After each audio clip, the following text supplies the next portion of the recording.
মসজিদের মিনার থেকে আজান হয়ে যায়, তারপরেও আমাদের ব্যবসা বন্ধ হয় না। মসজিদের মিনার থেকে আজান হয়ে যায়, আমাদের কৃষি কাজ বন্ধ হয় না। মসজিদ থেকে আজান হয়ে যায়, মোবাইলে আমাদের ভিডিও দেখা বন্ধ হয় না। মসজিদ থেকে আজান হয়ে যায়, আমাদের চা খাওয়া বন্ধ হয় না। কিন্তু জানো না, হযরত আবু হুরায়রা রাদিয়াল্লাহু তাআলা আনহু বলে, জানো না কিয়ামতের কঠিন ময়দানে, হাসরের ময়দানে, বিচারের দিনে সর্বপ্রথম 3 শ্রেণীর মানুষকে বিচার করা হবে। প্রথম নম্বর শ্রেণীর নাম হলো আলেমগণ, দ্বিতীয় নম্বর শহীদগণ, তৃতীয় নম্বর দানবীর। এই 3 শ্রেণীর মানুষের হিসাব দিয়া তারপরে বাদবাকি মানুষের হিসাব হবে। আল্লাহ তাআলা একজন আলেমকে ডাক দিয়া বলে, আলেম যাও, জাহান্নামে চলিয়া যাও, তোমাকে জাহান্নামে চলে যেতে হবে। আলেম ডাক দিয়া বলে, মালিক আলেম শিক্ষা করেছি, দাওয়াতের কাজ করেছি, নামাজ পড়েছি, রোজা রেখেছি, তাহলে আমাকে কেন জাহান্নামে যেতে হবে? আল্লাহ তাআলা ডাক দিয়া বলে, না না না, তোর অন্তরের খবর দুনিয়ার মানুষ না জানলে আমি আল্লাহ তোর অন্তরের খবর জানি। কেউ যেইটা জানে না সেইটা জানে কে? দুনিয়ার মানুষকে ধোঁকা দেওয়া যায়, দুনিয়ার মানুষ না বুঝলেও আল্লাহ তাআলা সব বুঝেন। আলেমকে ডাক দিয়া বলে, না না না, তুমি আলেম শিক্ষা করিয়া আলেম হয়েছো, মানুষ তোমাকে আলেম বলবে, মানুষ তোমাকে আলেম বলবে, জন্য তুমি আলেম হয়েছো। তুমি মসজিদে বয়ান দিয়েছো, তুমি বয়ান করেছো, মানুষ তোমার প্রশংসা করবে, জন্য বয়ান করেছো। যাও, তুমি জাহান্নামে চলিয়া যাও। আল্লাহ তাআলা দ্বিতীয় নম্বর একজন শহীদকে ডাক দিয়া বলবে, শহীদ তুমি জাহান্নামে চলিয়া যাও। ডাক দিয়া বলে, মালিক আমি তোমার রাস্তায় জিহাদ করে শহীদ হয়েছি, আমি কেন জাহান্নামে যাব? আল্লাহ তাআলা ডাক দিয়া বলে, তুমি শহীদ হয়েছো আমার রাস্তায় ঠিকই, তবে আমাকে খুশি করার জন্য না, আমার জন্য করো নাই। আল্লাহ তাআলা বলে, কুল ইন্না সালাতি ওয়া নুসুকি ওয়া মাহইয়ায়া ওয়া মামাতি লিল্লাহি রাব্বিল আলামিন। বান্দার নামাজ, বান্দার রোজা, বান্দার হজ, জাগছে থাকা, মরে যাওয়া, বান্দার ব্যবসা বাণিজ্য, দোকানপাট, ক্ষেত খামার, সব কিছু লিল্লাহি রাব্বিল আলামিন, একমাত্র আল্লাহর জন্য হতে হবে। শহীদকে ডাক দিয়া বলে, শহীদ আমি আল্লাহর জন্য, আল্লাহর রাস্তায় জিহাদ করে শহীদ হও নাই, মানুষ তোমাকে শহীদ বলবে জন্য শহীদ হয়েছ, মানুষ তোমাকে শক্তিশালী বলবে জন্য শহীদ হয়েছ। যাও, তুমি জাহান্নামে চলিয়া যাও। আল্লাহ তাআলা তৃতীয় নম্বর ডাক দিয়া বলে, ও দানবীর, মসজিদ নির্মাণ করেছো, মাদ্রাসা নির্মাণ করেছো, যাও তুমি জাহান্নামে চলিয়া যাও।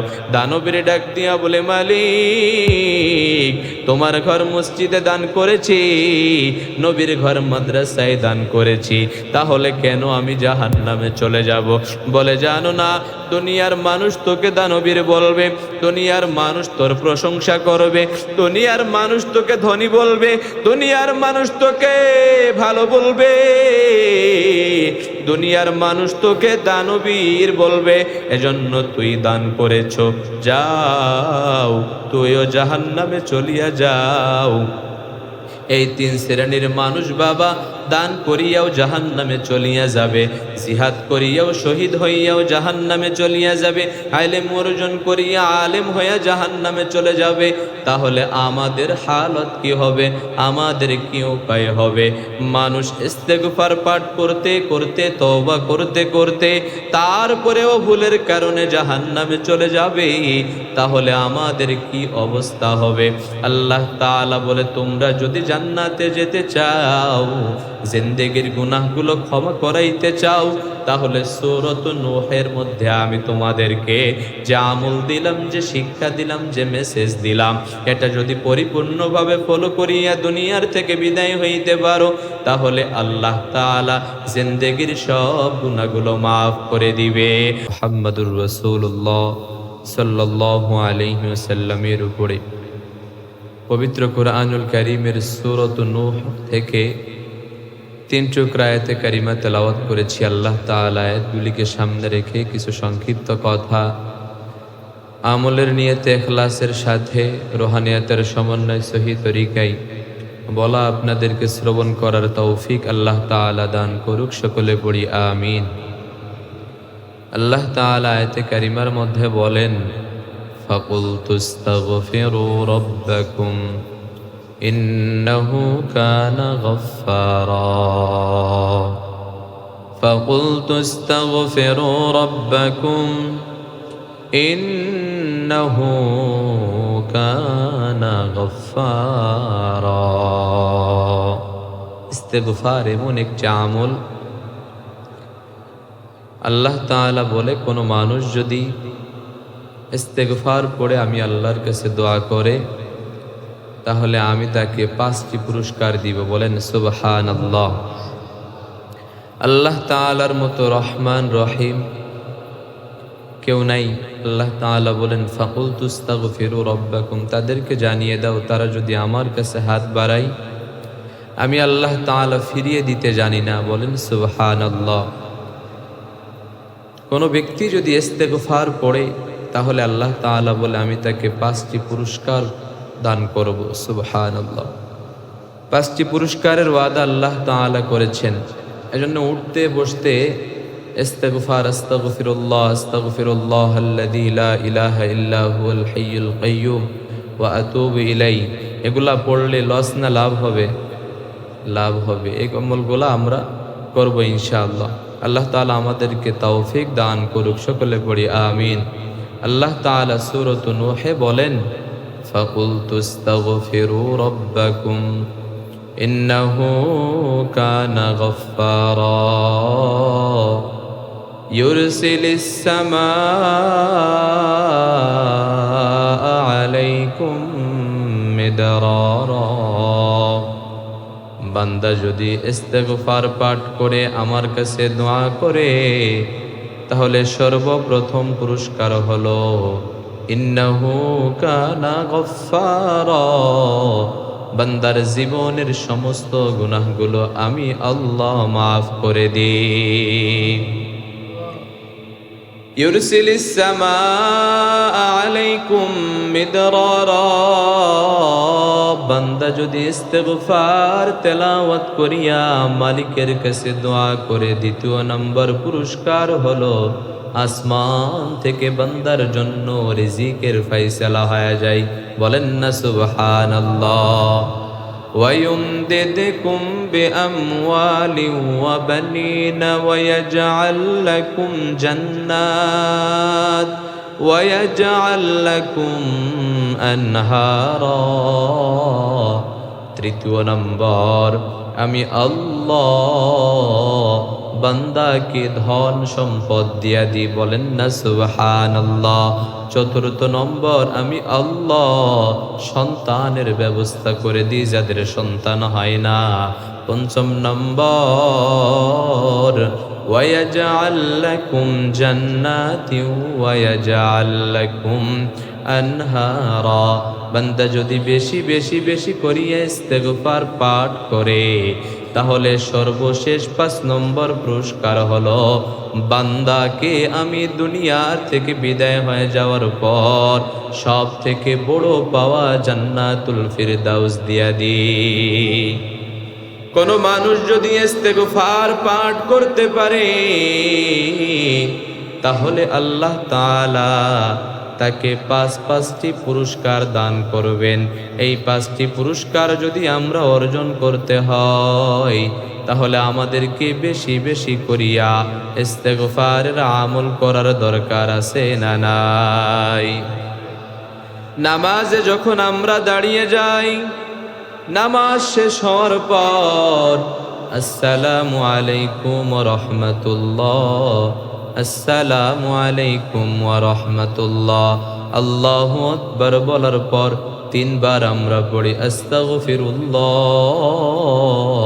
আস্তাগফিরুল্লাহ, আস্তাগফিরুল্লাহ।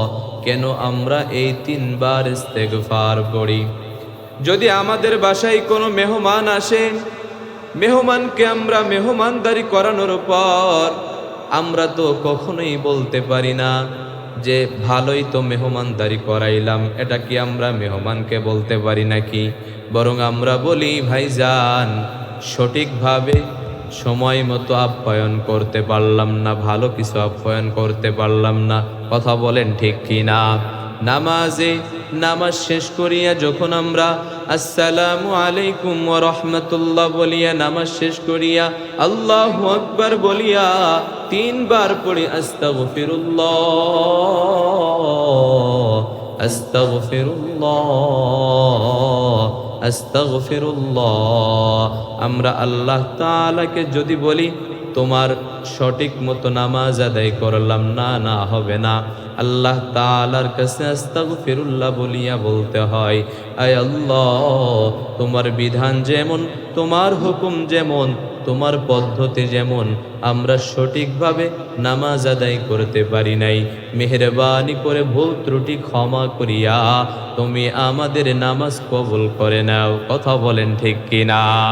এজন্য যখন আসসালামু আলাইকুম ওয়া রাহমাতুল্লাহ বলিয়া যখন আমাদের নামাজ শেষ হয়ে যাবে তখন আমরা পড়ব আল্লাহু আকবার বলিয়া তিনবার পড়ব আস্তাগফিরুল্লাহ, আস্তাগফিরুল্লাহ, আস্তাগফিরুল্লাহ। মালিক গো, যেভাবে তোমার হুকুম আদায় করা দরকার ছিল করতে পারি নাই, ভুল ত্রুটিগুলা ক্ষমা করিয়া তুমি আমাদের নামাজগুলা কবুল করে নাও। আস্তাগফিরুল্লাহ। নবীজি সাল্লাল্লাহু আলাইহি ওয়াসাল্লাম বলে জানো না, কোন বান্দা যদি কালিমা আস্তাগফিরুল্লাহ আল্লাযী লা ইলাহা ইল্লা হুয়াল হাইয়ুল কাইয়্যুম ওয়া আতুবু ইলাইহি, এই কালিমা কোনো মানুষ যদি তিনবার তেলাওয়াত করে তারপরে মালিকের কাছে হাত উঠায় দোয়া করে, আল্লাহ তাআলা বান্দার সব দোয়া কবুল করে নেয়, বান্দার পূর্বের সমস্ত গুনাহ আল্লাহ মাফ করে দেয়। বলেন না সুবহানাল্লাহ। ইস্তেগফারের ফজিলত, কোন মানুষ যদি বার ইস্তেগফার পড়ে সদা সর্বদা, আল্লাহ তাআলা তাকে মুস্তাজাবুদ দাওয়া বানিয়ে দেয়। মুস্তাজাবুদ দাওয়া মানে বান্দা যেই দোয়া করবে আল্লাহ তাআলা কবুল করতে দেরি করেন না। বান্দা দোয়া করতে দেরি হয়, বান্দার দোয়া কবুল হতে দেরি হয় না। আমরা যে মাযহাব মানে হানাফি মাযহাব, হানাফি মাযহাব সহ আরো 3টি মাযহাব ইসলাম প্র্যাকটিস করে। আমাদের ইমামের নাম ইমামে আজম আবু হানিফা রাহমাতুল্লাহি আলাইহি। আমরা হানাফি মাযহাবকে অনুসরণ করি। এর বাইরে আরো 3টা মাযহাব আছে, হানাফি মাযহাব, শাফিঈ মাযহাব, হাম্বলি মাযহাব, মালিকি মাযহাব। হাম্বলি মাযহাবের ইমাম ইমামে আহমদ ইবনে হাম্বল রাহমাতুল্লাহি আলাইহি হাদিস সংগ্রহ করার জন্য রাস্তায় বের হয়ে যায়। ইমামে আহমদ ইবনে হাম্বল রাহমাতুল্লাহি আলাইহি মুসনাদে আহমদ নামে বিশাল বড় হাদিসের কিতাব আছে। এই হাদিসের মধ্যে 40,000 হাদিস রয়েছে। এই হাদিস যিনি লিখেছেন সেই ইমামে আহমদ ইবনে হাম্বল রাহমাতুল্লাহি আলাইহি হাদিস সংগ্রহ করার জন্য রাস্তায় বের হয়ে গেছে, রাতের বেলা বের হয়ে গেছে,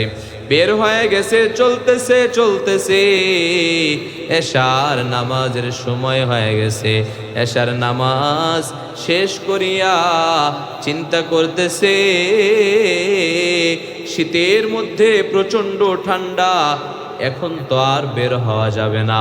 মসজিদের খাদেমকে ডেকে বলে, খাদেম আমি একজন মুসাফির মানুষ, আমি আপনাদের মসজিদে আমি রাত যাপন করতে চাই। রাত্রটা থাকিয়া ফজরের নামাজ আদায় করিয়া তারপরে আমি মসজিদ থেকে বের হয়ে যাব, যদি আপনি আমাকে একটু থাকার সুযোগ দেন। মসজিদের খাদেম সুযোগ দিতে চাই না, ডাক দিয়া বলে না না না, বের হয়ে যান। ইমামে আহমদ ইবনে হাম্বলকে চিনতে পারে নাই। ইমামে আহমদ বের হয়ে গেছে, গন্তব্য নাই, হাদিস সংগ্রহ করার জন্য বের হয়ে গেছে। চলতেছে তাকায়া দেখে একটা বাজার, ওই বাজারে একটা দোকান থেকে আগুন জ্বলতেছে চুলার মধ্যে। ইমামে আহমদ ইবনে হাম্বল রহমাতুল্লাহি আলাইহি বাজারে গিয়া আগুনওয়ালার পাশে দাঁড়ায়া তাকায় দেখে আগুনওয়ালা রুটি বানাইতেছে। রুটি তাওয়ার মধ্যে দেয়, খামির বানাই, দোলা বানাই, পানি গরম করে। আর ওই রুটিওয়ালা যুবক জবানে সদা সর্বদা পড়ে আস্তাগফিরুল্লাহ, আস্তাগফিরুল্লাহ, আস্তাগফিরুল্লাহ। ইমামে আহমদ ইবনে হাম্বল রহমাতুল্লাহি আলাইহি ডাক দিয়া বলে, ভাই, আমি যদি তোমার চুলার পাশে বসিয়া যদি আমি একটু তাওয়ানি শেখ নি, তাহলে তোমার কি কোনো অসুবিধা হবে নাকি? ডাক দিয়া বলে, না না, আপনি আসেন, আপনি বসেন, আপনি আগুনের তাপ নেন, আমার কোনো অসুবিধা নাই। ইমামে আহমদ ইবনে হাম্বল রহমাতুল্লাহি আলাইহি আগুনের পাশে বসে গেলেন। আর তাকায় তাকায় দেখতেছে যুবক রুটি বানাই পড়ে আস্তাগফিরুল্লাহ, রুটির খামির বানাই পড়ে আস্তাগফিরুল্লাহ, রুটির দোলা বানাই পড়ে আস্তাগফিরুল্লাহ, রুটি তাওয়ার মধ্যে দেয় আর পড়ে আস্তাগফিরুল্লাহ। ডাক দিয়া বলে, যুবক, কেন বারবার সদা সর্বদা জবান নারায়া নারায়া পড়ো আস্তাগফিরুল্লাহ? যুবক ডাক দিয়া বলে, ও ভাই, আমি তো আপনাকে চিনি না, তারপরেও বলে যাই, আমি যখন আস্তাগফিরুল্লাহ পড়ি, আস্তাগফিরুল্লাহর আমল করার কারণে মালিকের কাছে আমি দোয়া করতে দেরি হয়, আল্লাহ তাআলা আমার দোয়া কবুল করতে দেরি করেন না। আল্লাহ তাআলা আমাকে মুস্তাজাবুদ দাওয়া বানিয়ে দিয়েছেন। আমি যাই দোয়া করি, মালিক তাই আমাকে দিয়া দেয়। আমি ইস্তেগফার পড়ার কারণে আল্লাহ তাআলা আমার জিন্দেগির সব গুনাহ মাফ করে দেয়। আমি ইস্তেগফার পড়ার কারণে আল্লাহ তাআলা আসমান থেকে আমার রিজিকের ব্যবস্থা করে দেয়। আমি ইস্তেগফার পড়ার কারণে আল্লাহ তাআলা আমাকে ধন সম্পদ দিয়া দেয়। আমি ইস্তেগফার পড়ার কারণে আল্লাহ তাআলা আমাকে সন্তান দিয়ে দেয়। আল্লাহ তাআলার ওয়াদা, ওয়াজআল লাকুম জান্নাত ওয়াজআল লাকুম আনহারা। আমি ইস্তেগফার পাঠ করার কারণে আল্লাহ তাআলার ওয়াদা, আমি যখন দুনিয়ার থেকে বিদায় হয়ে যাব, আল্লাহ তাআলা সঙ্গে সঙ্গে আমাকে জান্নাত দিয়ে দিবে। বলেন না সুবহানাল্লাহ। ইমামে আহমদ ইবনে হাম্বল রহমাতুল্লাহি আলাইহি বলে, তুমি মুস্তাজাবুদ দাওয়া? বলে, হ্যাঁ। ডাক দিয়া বলে, তবে যুবক ডাক দিয়া বলে, আমি আমার মালিকের কাছে যত দোয়া করেছি সব দোয়া আল্লাহ তাআলা কবুল করেছে, শুধুমাত্র একটি দোয়া ব্যতীত। ডাক দিয়া বলে, কি দোয়া? ডাক দিয়া বলে, আমি ইস্তেগফার পাঠ করার কারণে আমি সব পেয়েছি, সব দোয়া কবুল হয়েছে, শুধুমাত্র আমি জেনেছি জামানার ইমাম, সব থেকে বড় ইমাম, ইমামে আহমদ ইবনে হাম্বল রহমাতুল্লাহি আলাইহিকে আমি দেখতে চেয়েছি, কিন্তু এখনো দেখতে পারি নাই। ইমামে আহমদ ইবনে হাম্বল নিজেকে আর ধরে রাখতে পারে নাই। ডাক দিয়া বলে, যুবক আয় আয়, আমার বুকের মধ্যে আয়। ইমামে আহমদ ইবনে হাম্বল যুবককে বুকের মধ্যে নিয়ে চুমো খায় আর ডাক দিয়া বলে, আল্লাহ তাআলা তোর সব দোয়া কবুল করে নিয়েছে। আমি হলাম জামানার ইমাম, ইমাম আহমদ ইবনে হাম্বল। বলেন না সুবহানাল্লাহ। এজন্য ইস্তেগফারের আমল করলে আল্লাহ তাআলা মুস্তাজাবুদ দাওয়া বানিয়ে দেয়। এজন্য আমরা সদা সর্বদা উঠতে বসতে কাজ কর্মে সব ক্ষেত্রে ব্যবসা বাণিজ্য করব, জবানটা নারায়া নারায়া নারায়া পড়ব, আস্তাগফিরুল্লাহ আস্তাগফিরুল্লাহ আস্তাগফিরুল্লাহ। কত মানুষ বাবা নামাজ পড়িয়া রোজা রাখিয়া নামাজ পড়তে পড়তে কপালে দাগ পড়ে যাবে, রোজা রাখতে রাখতে হ্যাংলা হয়ে যাবে, দান করতে করতে অর্থ শেষ হয়ে যাবে, তারপরেও তারা জাহান্নামে চলে যাবে। আর যদি আমরা আমাদের গুনাহগুলো তওবা না করিয়া ক্ষমা না করাইয়া আল্লাহ তাআলার কবরে চলিয়া যাই, তাহলে হিসাব দিতে পারবো না, জাহান্নামের আগুন সহ্য করতে পারবো না। মসজিদের মিনার থেকে আজান হয়ে যায়, হাইয়া আলাস সালাহ হাইয়া আলাল ফালাহ, আসসালাতু খায়রুম মিনান নাওম।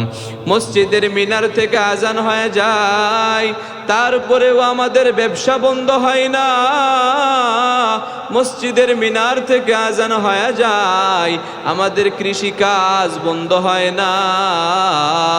মসজিদ থেকে আজান হয়ে যায়, মোবাইলে আমাদের ভিডিও দেখা বন্ধ হয় না।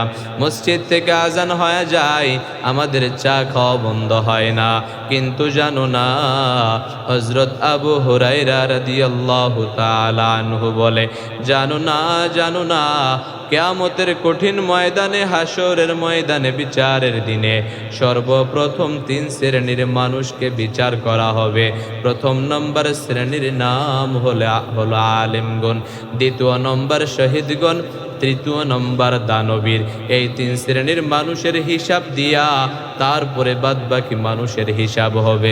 আল্লাহ তাআলা একজন আলেমকে ডাক দিয়া বলে, আলেম যাও, জাহান্নামে চলিয়া যাও, তোমাকে জাহান্নামে চলে যেতে হবে। আলেম ডাক দিয়া বলে, মালিক ইলম শিক্ষা করেছি, দাওয়াতের কাজ করেছি, নামাজ পড়েছি, রোজা রেখেছি, তাহলে আমাকে কেন জাহান্নামে যেতে হবে? আল্লাহ তাআলা ডাক দিয়া বলে, না না না, তোর অন্তরের খবর দুনিয়ার মানুষ না জানলে আমি আল্লাহ তোর অন্তরের খবর জানি। কেউ যেইটা জানে না সেইটা জানে কে? দুনিয়ার মানুষকে ধোঁকা দেওয়া যায়, দুনিয়ার মানুষ না বুঝলেও আল্লাহ তাআলা সব বুঝেন।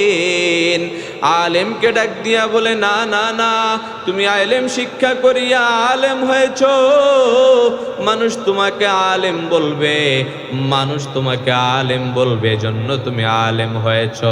তুমি মসজিদে বয়ান দিয়েছো, তুমি বয়ান করেছো, মানুষ তোমার প্রশংসা করবে, এজন্য বয়ান করেছো।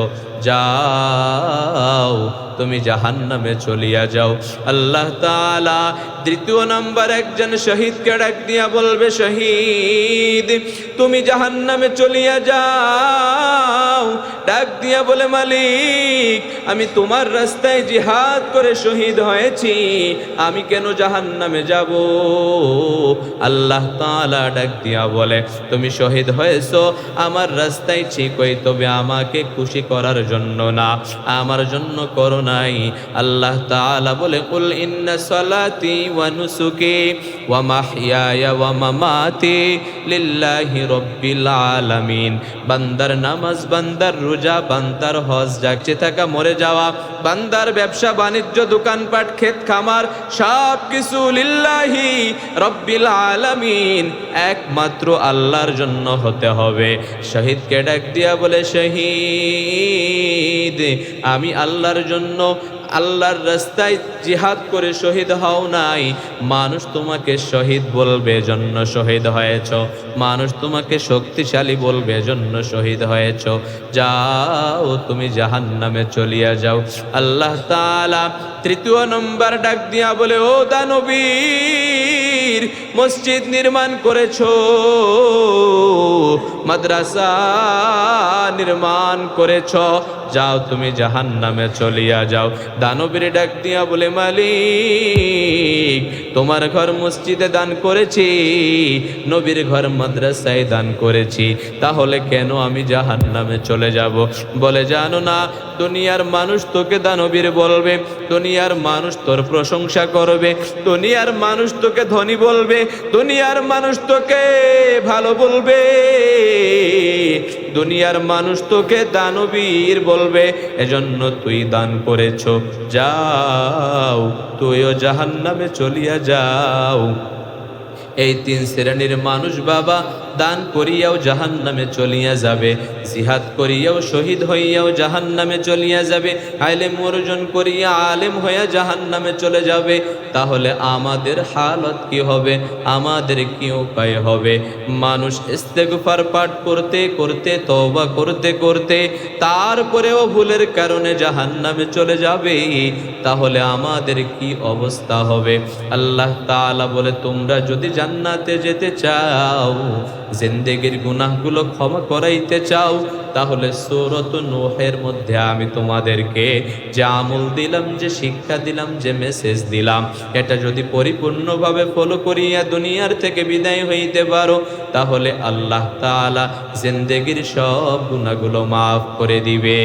আল্লাহ তাআলা বলেন, ফাকুলতু আস্তাগফিরু রাব্বাকুম ইন্নাহু কানা গফফারা। ইস্তেগফার পড়ে যদি মালিকের কাছে হাত উঠায়া তওবা করতে পারো, মালিকের কাছে যদি ভিক্ষুকের মতো ভিক্ষা চাইতে পারো, তাহলে তোমার জিন্দেগির সব গুনাহগুলো ক্ষমা করে দেওয়া হবে। 2 নম্বর, ইউরসিলিস সামা আলাইকুম মিদরারা। আসমান থেকে তোমার রিজিকের ব্যবস্থা আমি আল্লাহ করে দিব। সুবহানাল্লাহ। আল্লাহ তাআলা বলে 3 নম্বর, ওয়ায়ুমদিদকুম বিআমওয়ালি ওয়া বানিনা ওয়ায়াজআল লাকুম জান্নাতিন ওয়ায়াজআল লাকুম আনহারা। তোমার ধন সম্পদের জন্য পরিশ্রম করা লাগবে না, তুমি ইস্তেগফার পাঠ যদি করতে পারো আর মালিকের কাছে চাইতে পারো, তাহলে তোমাকে ধন সম্পদের মালিক আমি আল্লাহ বানিয়ে দিব। আর যাদের সন্তান হয় না, নামাজ নাই, রোজা নাই, সন্তান হয় না, সন্তান না হওয়ার কারণে কত জায়গা দৌড়াদৌড়ি করো, ফকিরের কাছে যাও, ডাক্তারের কাছে যাও, মনে রাখিও সন্তান দেওয়ার মালিক একজন, তিনি কে? সন্তান দেওয়ার মালিক আমার আল্লাহ। আল্লাহ তাআলা বলেন, ওয়ায়ুমদিদকুম বিআমওয়ালি ওয়া বানিনা। যদি তোমার সন্তান না হয়, তাহলে ইস্তেগফার পড়িয়া আমি মালিকের কাছে দোয়ার করো, তওবা করিয়া হাত উঠায় দাও, আমি তোমার সন্তানের ব্যবস্থা করে দিব। তোমার সন্তানের ব্যবস্থা হয়ে যাবে, সম্পদের ব্যবস্থা হয়ে যাবে, তোমার রিজিকের ব্যবস্থা হয়ে যাবে, তোমার জিন্দেগির সব গুনাহগুলো ক্ষমা হয়ে যাবে। সর্বশেষ, ওয়ায়াজআল লাকুম জান্নাতিন ওয়ায়াজআল লাকুম আনহারা। দুনিয়ার থেকে বিদায় হয়ে যাইবা, আমি আল্লাহ তাআলা তোমাকে জান্নাত দান করে দিব। বলেন না সুবহানাল্লাহ। এজন্য আমরা জান্নাতে যেতে চাই কি চাই না? জান্নাতে যদি যেতে চাই, দুনিয়াতে যদি রিজিক পেতে চাই, ধন সম্পদের মালিক হতে চাই, দুনিয়াতে যদি সন্তানের মালিক হতে চাই, তাহলে একটি আমল দিয়ে গেলাম, আস্তাগফিরুল্লাহ, আস্তাগফিরুল্লাহ। বলেন না আস্তাগফিরুল্লাহ। আস্তাগফিরুল্লাহ, তিনবার পড়বেন আস্তাগফিরুল্লাহাল্লাযী লা ইলাহা ইল্লা হুয়াল হাইয়ুল কাইয়্যুম ওয়া আতুবু ইলাইহি। নবীজি বলে তিনবার পড়িয়া আমি আল্লাহর কাছে হাত উঠায় দিবে, বান্দার জিন্দেগির সব গুনাহগুলো আমি মাফ করে দিব। সালাম যখন শেষ করবেন নামাজ আদায় করিয়া একবার পড়বেন আল্লাহু আকবার, আর তারপরে তিনবার পড়বেন আস্তাগফিরুল্লাহ আস্তাগফিরুল্লাহ আস্তাগফিরুল্লাহ। মালিককে বলবেন, মালিক তোমার হুকুম যেভাবে ছিল, তোমার তরিকা পদ্ধতি যেভাবে ছিল, সেভাবে সঠিকভাবে নামাজ আদায় করতে পারি নাই, মেহেরবানি করে নামাজ কবুল করে নেন। এই দোয়াগুলো করতে হবে। এই ইস্তেগফারের আমল করে যদি দুনিয়ার থেকে বিদায় হইতে পারি, তাহলে আমার আল্লাহ পরকালে দুনিয়াতেও কল্যাণ দিবেন, পরকালেও মুক্তির ব্যবস্থা করে দিবেন। ফাকুলতু ইস্তাগফিরু রাব্বাকুম ইন্নাহু কানা গফফারা। যদি ইস্তেগফারের আমল করতে পারি, যদি সদা সর্বদা যে কাজে নিয়োজিত থাকি, জবানে বলবো আস্তাগফিরুল্লাহ, আল্লাহ তাআলা দুনিয়াবি আখিরাতি সমস্ত প্রকার হাজত আমাদেরকে ব্যবস্থা করে দিবেন। এজন্য আসুন ইস্তেগফারের আমল করে দুনিয়ার থেকে আমাদের গুনাহসমূহকে ক্ষমা করে আল্লাহ তাআলার জান্নাতে যেতে পারি, সেই তৌফিক আল্লাহ তাআলা আমাদেরকে দান করুক। সকলে পড়ি আমিন।